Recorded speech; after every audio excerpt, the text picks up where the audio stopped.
55-minute bus ride. Arribamos tras un viaje de unos 55 a 60 minutos en bus. Veníamos de la base principal de Ellsworth, que estaba a unos kilómetros de nuestra base misilística. Estos sitios dentro de la base de la Fuerza Aérea de Ellsworth, o asignados a Ellsworth, son unas 15 unidades de lanzamiento de misiles. So each facility had 10 Minuteman II nuclear missiles. Y cada una de las instalaciones tiene unos 10 misiles Minuteman con cabeza nuclear. Y nosotros teníamos a cargo la seguridad directa de esas plataformas y sistemas. Tenías todo el tiempo 3 policías militares de servicio. También tenías personal de control de vuelo y seguridad. Y todos ellos tenían que proteger a los 2 oficiales que estaban bajo tierra, en la cápsula. Los que están allí son los oficiales de lanzamiento. Y de los que están bajo tierra, 2 están de servicio y 2 están durmiendo. Y nosotros también teníamos 3 de servicio y 3 durmiendo. Y siempre estábamos en rotación, 24/7. A menos que hubiese una emergencia y allí estábamos todos despiertos y todos en servicio. Y teníamos un director de la instalación y un segundo al mando. 4 oficiales y también 6 policías de seguridad en cada una de las instalaciones. Y literalmente vivíamos allí en esas grandes planicies. Son lugares en los que hace mucho calor en verano y mucho frío en invierno. He visto entre 4 y 5 grados bajo cero allí cuando hay viento. But I'll go right to it. At about 9:15. Pero bueno, me voy a meter directamente con el hecho. Eran las 9:15 de la noche de un día que no recuerdo si era jueves, viernes o sábado, pero estoy seguro de que era la semana anterior a Acción de Gracias. Y bueno, fui hasta afuera porque fumaba cigarrillos en esa época. Caminé a unos 10-12 metros de la puerta y estaba mirando al norte, ¿sabes? Un poco al noreste. Y puedes ver a gran distancia, porque en una noche clara, como es donde tú vives, bueno, en una noche clara puedes ver a millas de distancia. Y esto simplemente sucedió, Fernando. I just happened, honestly, Fernando, I looked to my... Miré directamente a una posición de las 3 en punto. ¿Sabes? Mirando hacia las 12, bueno, a las 3 en punto, y allí vi este objeto. Y honestamente, cuando lo vi por primera vez, se veía, y voy a poner mis manos así. Mira, ¿ves lo que estoy haciendo? Serían unos 10 centímetros de diámetro. Y estaba a una distancia en la que podía estirar mi mano, y si ponía mi mano abierta, cubría toda esa luz. Pero si cerraba y ponía mi puño, estaba todo alrededor de mi puño. Y ese era el tamaño de aquello que yo estimo que estaba a unos 8 o 10 kilómetros de distancia. Y honestamente pensé que serían aviones bombarderos B-52, porque teníamos un sector estratégico en la base Ellsworth. Y también teníamos algunos helicópteros en aquella época. We did have helicopters also at that time. Y cuando lo vi, y te recuerdo que eran las 9:15 de la noche, lo miré por unos minutos y luego pensé en ese vuelo, porque los B-52 no suelen volar solos. Sorties that fly is usually not alone, not a single B-52. Suele haber 2 de ellos. Y suelen volar uno detrás de otro y pensé que en algún momento se iban a separar y que iban a hacer algún giro porque he visto eso, pero nunca de noche, siempre de día. Pero mientras veía este objeto parecía ser un solo objeto. Como sea, me fui hasta adentro y allí teníamos un solo switch para controlar los 14 o 15 reflectores de seguridad que tenían un diámetro como de 3 metros y que estaban puestos en el techo y en la cerca, porque estábamos en una instalación de seguridad. Así que estaba muy bien iluminada para poder repeler cualquier cosa que quisiera entrar y para que nosotros pudiéramos tomar cualquier acción necesaria para pararlo. Así que fui adentro y allí estaba Bill Holloman, que era nuestro jefe y estaba al teléfono con su esposa. Así que le dije, Bill, hay algo en el aire. Sabes, trabajamos juntos durante unos cuantos años, así que nos conocíamos bastante bien. Eres un muy buen tipo de Carolina del Norte. Y le pregunté si podía hacerle luces a este aparato. Le dije que no sabía si era un avión o un helicóptero. Y él, honestamente, simplemente me miró, Fernando, y me movió la mano así, como diciendo, vamos, no me molestes con eso, haz lo que quieras. Sí, no estaba muy preocupado, simplemente me dijo, está todo bien. Así que, bueno, me fui hasta el switch e hice luces 3 veces. Luego paré, hice 3 veces más y 3 veces más. Y lo que sea que estuviera afuera, no me importa si era un avión, un satélite o un helicóptero, cualquier cosa iba a ver este faro de luz. En el medio de la planicie, en completa oscuridad, mi luz prendía y apagaba. Así que me fui hasta afuera y de pronto el objeto repitió lo que yo había hecho. Se prendió, se apagó, se prendió, se apagó, se prendió, se apagó, pero yo me quedé, Wow, y lo peor de todo es que eso no se estaba moviendo, así que pensé, ¿cómo puede ser? Así que tenía que decirle a alguien, no creía lo que estaba pasando. Quiero decir, yo estaba muy emocionado por unos segundos, así que fui corriendo hasta adentro y le dije a Bill, le hice las luces y él todavía estaba en el teléfono. Digo, le hice las luces a eso y eso me devolvió la señal. I said, I flipped the lights at that thing and it flipped and it blinked back at me. Yo creo que él nunca me escuchó, simplemente me hizo otra vez con la mano que sí, lo que sea. Así que dije, Michael, a mi compañero, que en realidad no nos conocíamos, nos habíamos conocido ese día, y ni siquiera sabía de dónde era hasta que más tarde hablamos de eso. Así que me acerqué y le dije, mira, hay algo allí afuera, hay una luz en el cielo, y quiero que la veas y me des tu opinión de esto. Y él estaba allí sentado mirando televisión y no dijo nada al respecto. He was just sitting there watching TV and he really didn't say anything. Sabes, él tenía ese tipo de actitud, en cierto modo. No quiero decir que tenía una mala actitud, pero no era una de esas personas a las que le dices algo y salen corriendo contigo. No era así. Pero bueno, como sea, me acompañó y cuando volvimos, todavía estaba allí y yo estaba sorprendido. Además, estaba emocionado de que me hubiese acompañado. Así que se lo señalé y todavía estaba básicamente en el mismo lugar. Pero le dije, espera un poco, volví adentro, hice otra vez las señas de luces, pero esta vez unos 30 segundos luego de haber salido otra vez, esta cosa se prendió, se apagó, se prendió, se apagó y ya no se prendió más. Esta vez había hecho 2 pulsaciones y luego habría una tercera, pero ya voy a llegar a eso, porque intento mantener esa comunicación bien clara. Así que eso se apagó y Michael Johnson se quedó allí sin decir nada. Y pasaron unos 30 segundos y esto de pronto apareció no muy cerca, sino que se fue hacia el norte. Y pienso que se habría ido más lejos hacia el norte, no hacia el noreste. Pero bueno, se encendió otra vez. Y en ese momento le dije, ¿qué piensas que es eso? Yo no escucho nada. Digo, no podía ser un B-52, estaríamos escuchando esos motores. Tienen 8 motores. Y ciertamente esto no eran helicópteros. Y la distancia no era exactamente cerca, sino que había cambiado un poco el ángulo de donde estábamos. Y mientras estaba pensando en esto, esa cosa se apagó. Así que todo esto ocurrió entre las 9:15 y las 9:25, 9:23, ya había terminado. Y yo le pregunté a mi compañero qué pensaba que podía hacer y me dijo, ¿quién sabe qué puede hacer eso? Pero como sea, creo que eran alrededor de las 12 de la noche y no pasaba nada. Quizás eran las 12:15, pero escuché una alarma que se encendió. Y es uno de esos teléfonos que tienes que responder sí o sí porque suenan.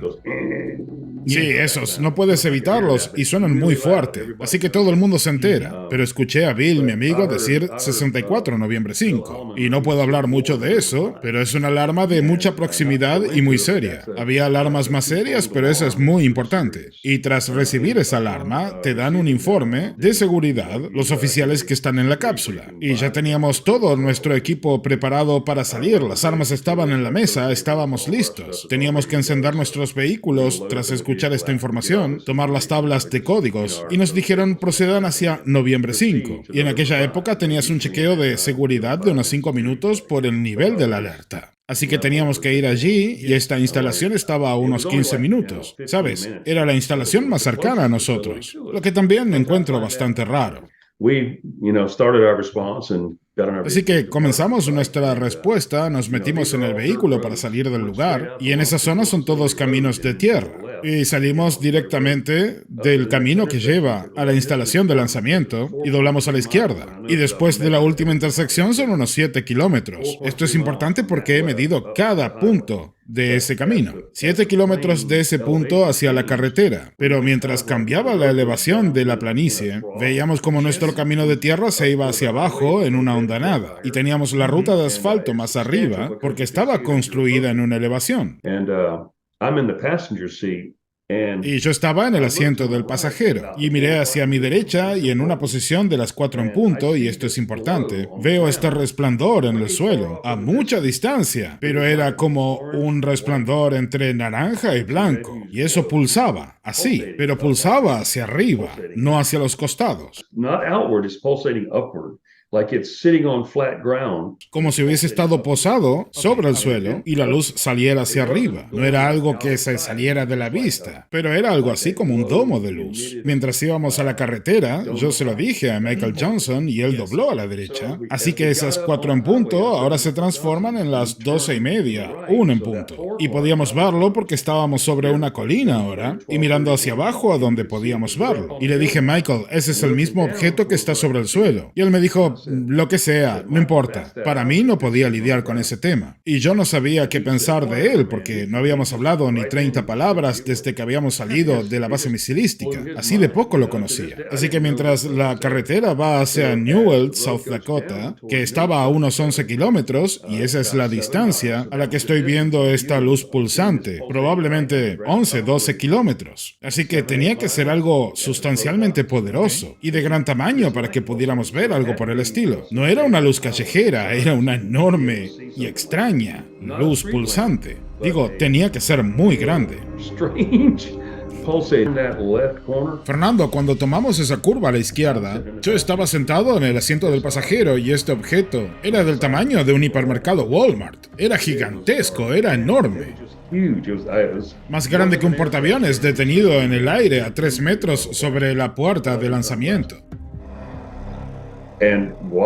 ¿Y por qué conducimos hacia él? La verdad que no lo sé, pero eso era lo que teníamos que hacer. Así que condujimos hasta la puerta de acceso, que está solo a unos 18 metros de la ruta de acceso. Y allí teníamos una valla de unos 15 metros de altura. Así que, como podrás ver, pusimos nuestro vehículo a unos 45 grados, y queda claro que no soy un artista. Yo simplemente dibujé eso hace mucho tiempo y lo he tenido conmigo todos estos años. Y eso es lo más cerca que mi memoria me dice que estuvimos. Y el objeto en sí mismo no parecía tener bordes definidos, no parecía tener superficies de vuelo, no parecía tener alerones, no parecía tener un cockpit, ni tampoco tenía ventanas. Ahora era un objeto sólido. Y el exterior parecía ser casi como una bola con una malla, como una esfera de plasma, o como un gran Foo Fighter de luz. Pero sea lo que fuere, la energía estaba tan controlada que es difícil ponerlo en palabras, porque uno podría pensar que estaba en llamas, pero no. Esa energía estaba tan controlada sobre la superficie de esa esfera y en semejante tamaño que era algo tan perfecto como la mente humana puede llegar a concebirlo.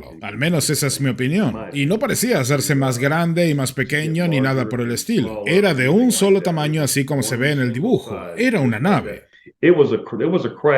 Recuerdo mirar a Michael Johnson y, como puedes ver en el dibujo, estábamos a 45 grados y por eso él estaba recibiendo más de la luz directa de esa cosa respecto a mí que estaba en el asiento de pasajero. Y en el interior de nuestro camión todo parecía haberse detenido y estaba todo lleno con una luz que no puedo describir. Podría decir que era 15 veces lo de una soldadora. No te quemaba, pero cerrabas los ojos y era como si pudieras ver a través de tus párpados. Todo el interior del camión estaba lleno de una luz que no puedo describir. Todas y cada una de las partículas de polvo que volaban estaban iluminadas. El oxígeno, el aire, yo realmente no sé si era la excitación o qué es lo que pasó. Pero Michael Johnson, yo cuando lo miré, estaba envuelto en este resplandor azul. Y recuerda que era un camión. Así que, ¿a cuánto estaba? A 1 metro de distancia de mí, casi hombro con hombro, estaba muy cerca, ¿sí? Y él tenía como este resplandor alrededor de él. Y esto venía del objeto que estaba muy brillante de su lado. Y todo esto sucede en 1 segundo y medio, 2 segundos, y entonces de pronto algo pasa frente a la luz. Y de pronto tenemos un objeto frente al parabrisas que tendría 6 veces el tamaño de una pelota de vóley playero, pero era de un color negro sólido. Y tenía como estas líneas en él que iban por el radio de esta bola. Y en aquella época no utilizábamos la palabra dron. En aquellos años ni sabíamos lo que era un dron. Yo nunca los había usado y hasta unos años más tarde jamás los iba a tocar. Pero esta cosa estaba bailando frente al parabrisas y se iba a la izquierda y a la derecha del camión. Y durante todo este tiempo la luz sigue allí y de alguna forma el vehículo se está quedando sin aire o sin atmósfera.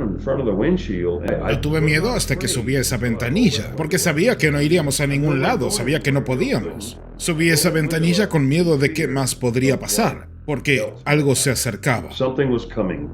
Y te recuerdo, y voy a decir esto porque lo dije antes, éramos un equipo de seguridad con completa autoridad, autorizados para el uso de la fuerza letal, para mantener seguras esas armas, a cualquier costo. Y eso incluía tu propia vida. O, por ejemplo, proteger la vida de tu compañero, que estaba básicamente perdido, estaba paralizado, un estado comatoso. Así que no sabía si dispararle, si correr, y lo he dicho antes, esto te complica la mente, te dan ganas de salir de allí volando. Y eso está en la naturaleza del ser humano. Cualquier hombre o mujer pasa por eso cuando tu vida está en juego. Y nada de lo que pensase parecía ser la respuesta correcta. Es de la única manera que puedo decirlo.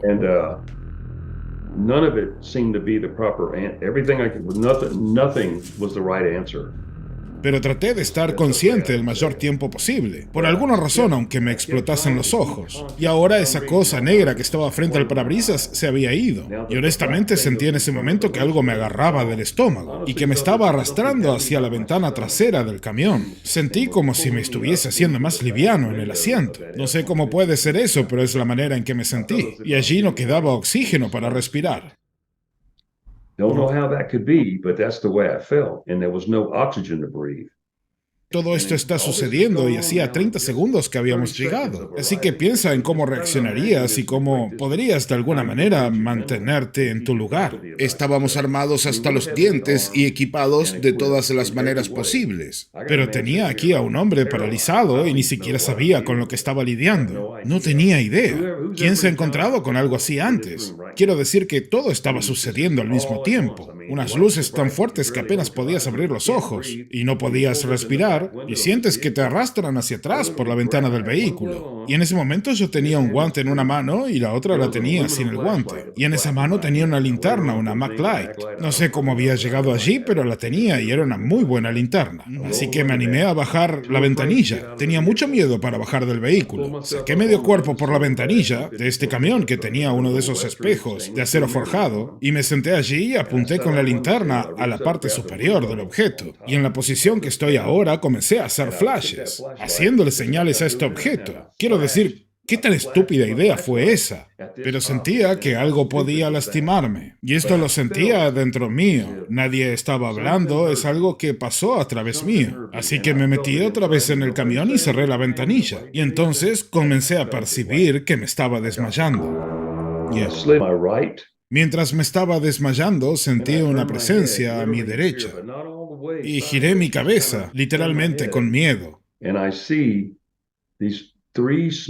Y veo a estos 3 pequeños seres de 1,20 m de altura y uno más alto detrás de ellos. Probablemente están a unos 6 metros de mi vehículo. Y de pronto siento como un banco de niebla en mi mente. Y ellos se están acercando. De los pequeños, el que estaba a la derecha tenía esta cosa en un cinturón, porque tenía puesto un uniforme. Y tenía una cosita amarilla de la mitad del tamaño de tu dedo meñique. Era de ese tamaño, pero esta luz pulsaba.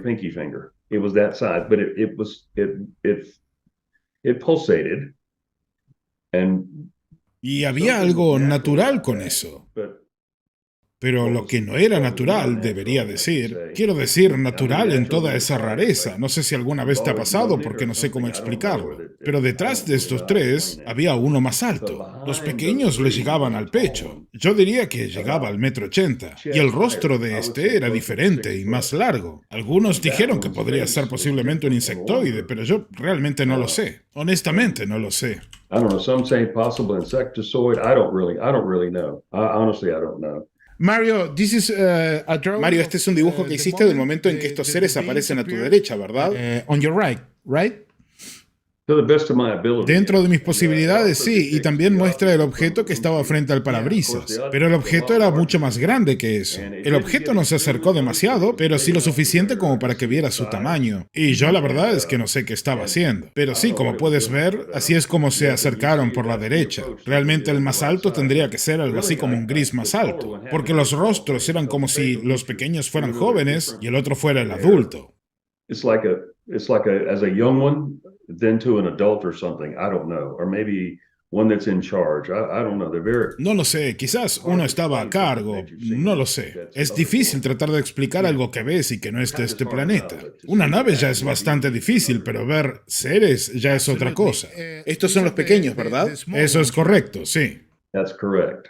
Yes. ¿Y este es el más alto? That's the taller one, yes. Ese es el más alto, sí. ¿Sabes? Lo que es extraño allí es la cosa en el pecho. Eso estaba pulsando y tenía una forma octogonal, pero que al mismo tiempo era como un triángulo. La verdad es que no lo sé, pero sí, radiaba y hacía como pulsos. Yo no sé lo que era aquello, pero parecía tener el mismo color que lo que llevaba el otro pequeño en el cinturón. Y no recuerdo nada más. Sé que vinieron caminando hacia mí, pero lo que sí recuerdo es el olor. Y eso es lo que tengo que destacar sobre todo. El olor era como a yodo, o como a camarones podridos, o como algo que está en una heladera y que la abres y sientes olor a yodo. Era algo así. Y honestamente ese es el último recuerdo que me queda. He estado bajo hipnosis 2 veces y algunas otras cosas han sido reveladas, pero lo que reporté ese día no incluía a estos seres. Pero lo cierto es que no lo recuerdo muy bien, pero todo se cerró como en un túnel. Me recosté sobre mi derecha y sentí que todo estaba bien. No sé por qué, pero lo sabía. Sabía que estaban allí y que no había nada que pudiera hacer. No había nada que pudiera hacer mental o físicamente en ese punto. Y simplemente cerré los ojos.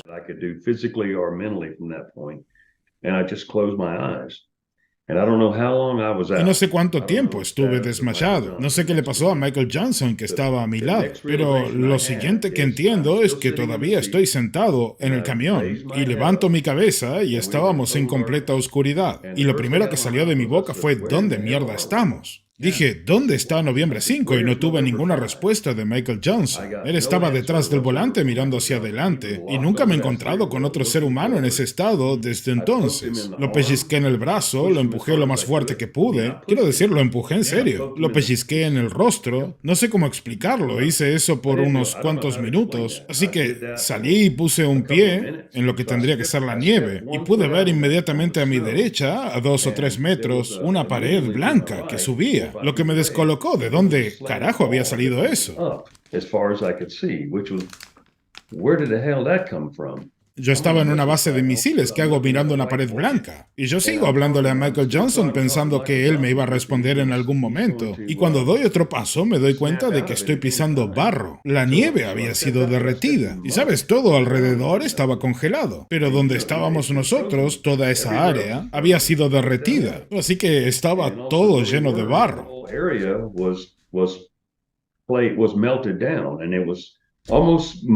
Eso es muy loco.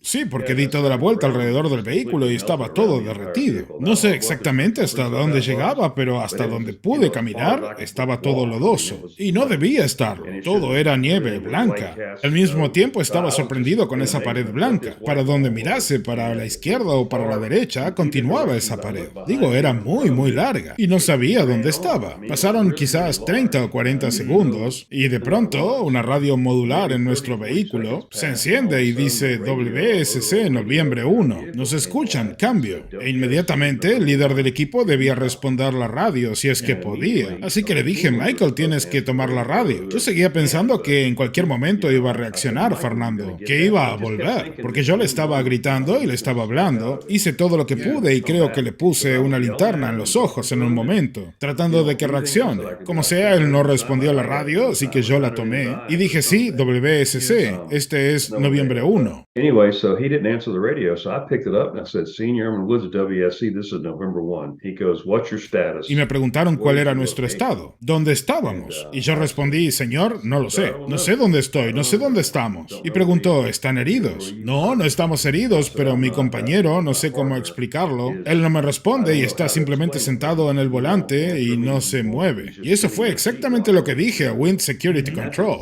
Ahora recuerda que todo el mundo está escuchando esto en el campo de misiles. Y yo no tenía idea en ese punto de que habíamos estado desaparecidos. Todo lo que sabía es que estábamos en la instalación de misiles Noviembre 5. No sabía dónde estaba eso ahora, pero lo próximo que supe es que estaba en algún otro lugar. Y no tenía idea del tiempo perdido tampoco. Y fue recién tras una serie de órdenes recibidas por radio, unos chequeos de seguridad que se tienen que hacer cuando estás perdido, porque localizaron nuestro vehículo por triangulación de radio. Y de pronto comencé a ver luz, Fernando. El sol estaba saliendo. El horizonte comenzó a iluminarse. Todo esto es llanura, así que puedes ver para todos lados. Y veo que el horizonte comienza a iluminarse. Y no lo había hecho hasta ese momento, pero miro mi reloj. Y eran como las 6 de la mañana. Y entonces dije, oh Dios mío, estábamos en noviembre 1, antes de la 1 de la mañana. Y son como las 6 de la mañana, así que tenemos 5 horas de las que no puedo recordar o explicar nada. Así que continuaron buscándonos y pasaron como unos 20 minutos. Y de pronto comienzo a ver unas luces delanteras a la distancia, a unos 6 o 7 kilómetros, que iban por la carretera 79. Y resultó que al final estábamos a 14 o 15 kilómetros de la base Noviembre 5.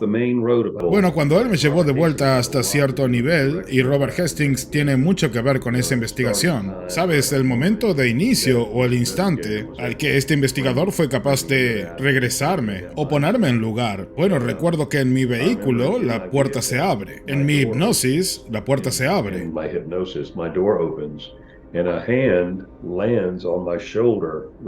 Y una mano toca mi hombro, justo aquí.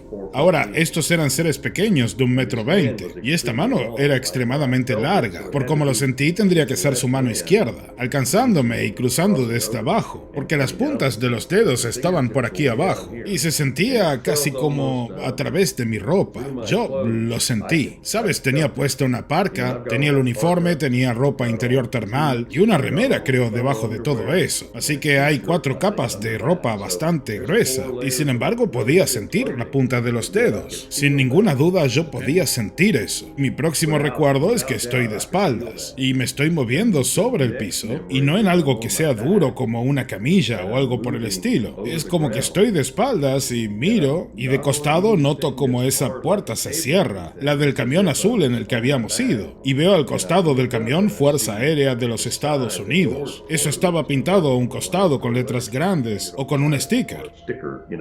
Yeah. US Airport.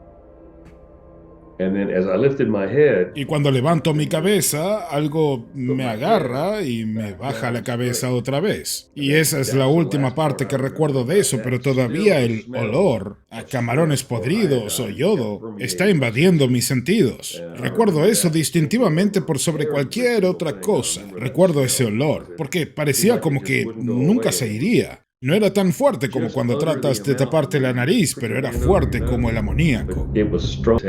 Así que le di algo para dibujar y él se sentó en el sofá y yo me fui a la mesa. Y comenzamos a dibujar lo que habíamos visto. Y básicamente dibujamos la misma nave. Así que él estaba consciente y lo vio. Y yo le seguía preguntando, ¿qué es lo que te pasó? Y él realmente no recordaba nada. Me dijo, yo vi esa nave, estaba sentado allí. Y le pregunté si me recordaba pellizcándolo y me decía no recordaba nada de eso. Pero sí recordaba algunas cosas. Recordaba 2 cosas que eran importantes. Lo primero es que me dijo, vi tu guante sobre un piso brillante. Y yo le dije, ¿qué? Y me dijo, vi uno de tus guantes, que era uno de mis mitones. Y nadie más tenía esos guantes. Fue un piloto de B-52 que me dio esos mitones. Me los dio como un regalo, tras una semana que compartimos en la base Ellsworth. Y como nadie los tenía, eran unos guantes muy preciados. Y me dijo, vi tus guantes en un piso brillante. Y me quedé pensando un momento, pero no puede ser, ¿qué piso brillante? Si el camión tiene unas alfombrillas de goma negra, no tiene un piso brillante. On what shiny floor? I said an F-150's got black rubber mats. Yeah. Not a shiny floor. Y él me respondió, no lo sé, simplemente te lo estoy contando. Así que le dije, espérame un momento. Fui a mi habitación y agarré mi mochila de servicio, mi mochila de guerra. La agarré, la abrí y volqué todo. Por suerte no tenía ropa sucia, porque se había lavado toda la ropa ya. Así que puse todo lo que estaba en la mochila, en el sofá, y comencé a revolver. Y allí estaba mi guante izquierdo, pero no estaba el derecho. Había desaparecido, y eso mismo me voló la cabeza. No sé cómo explicarlo, porque yo no recuerdo un piso brillante. Así que ahí le dije, ¿y qué más recuerdas que yo no recuerde? Bueno, resulta que él también los escuchó, porque cuando estos seres se acercaban a la puerta derecha del camión, escuché, no temas, no temas. He heard that. Él también lo escuchó y me lo dijo, pero la manera en que lo escuché, y tengo que contarte esto, no es como ahora que estamos hablando tú y yo, Fernando. Lo escuché en la estructura celular de mi cuerpo. Digo, si nunca escuchaste una palabra dicha hacia ti de esa manera, probablemente lo confundas con algo religioso. Y a mí nunca me había pasado antes porque nunca escuché algo por el estilo. Pero escuché, no temas. I heard, do not fear. Do not fear. No temas. Más de 2 veces, quizás tanto como 7 veces. No temas, pero no estaba llegando a mis oídos, estaba dentro de mi cuerpo. Esto resonaba a través mío y a través de Michael también, y parecía estar todo en composición, como si esas palabras estuvieran dentro mío, fuera mío, todo alrededor. Estaban en mí. No es como si fuera algo dirigido, como cuando aplaudes con tu mano que sabes de dónde viene el sonido. Esto era algo que te envolvía, que te daba toda la vuelta. Fue una comunicación que era absolutamente más que cualquier estéreo hipercristalino. Y decía, no temas, no temas. Y él lo escuchó. Si tuviese una máquina del tiempo y pudiese volver exactamente a ese momento, si tuviese el coraje absoluto de bajar de ese vehículo y darle una vuelta, sin armas, y caminar hasta esa puerta, y ponerme debajo de ese objeto, ¿qué me habría pasado? What would happen to me? Esa es una cosa que tiene que ver con el síndrome del piloto de caza que me molesta. Qué increíble viaje podría haber sido, quién sabe por cuánto tiempo, tal vez toda mi vida. My life, I guess. Or doing what I did. O haciendo lo que hice, me quedé a mitad de camino, porque al final ellos hicieron lo que querían hacer de todos modos. ¿Cuáles son las cosas que me he perdido por los últimos 40 años? ¿Qué podrían haber sucedido? ¿Dónde podría haber estado? ¿Qué podría haber aprendido? Eso es lo que más me quita el sueño. ¿Qué pasaría si? ¿Qué podría haber cambiado en mí? Imagina lo que significa la tecnología, el conocimiento. Imagina que te lo imparten a ti o a mí, seres humanos como cualquier otro, pero que tiene el coraje de caminar hacia eso. ¿Quién sabe? Quizás me habrían evaporado, pero yo nunca me habría enterado. Quizás la nave se elevaba y se iba, y terminaba siendo una mancha en una piedra. ¿Sabes? De verdad. Pero, ¿qué sucedería si una puerta se hubiese abierto y yo hubiese podido superar mis miedos como ser humano y atravesar ese portal? ¿Qué podrían haberme mostrado? ¿O de qué me podrían haber hablado durante todo este tiempo? Como lo veo, me achiqué haciendo lo que hice. Y como dije, eso me quita el sueño. ¿Por qué no di un paso más?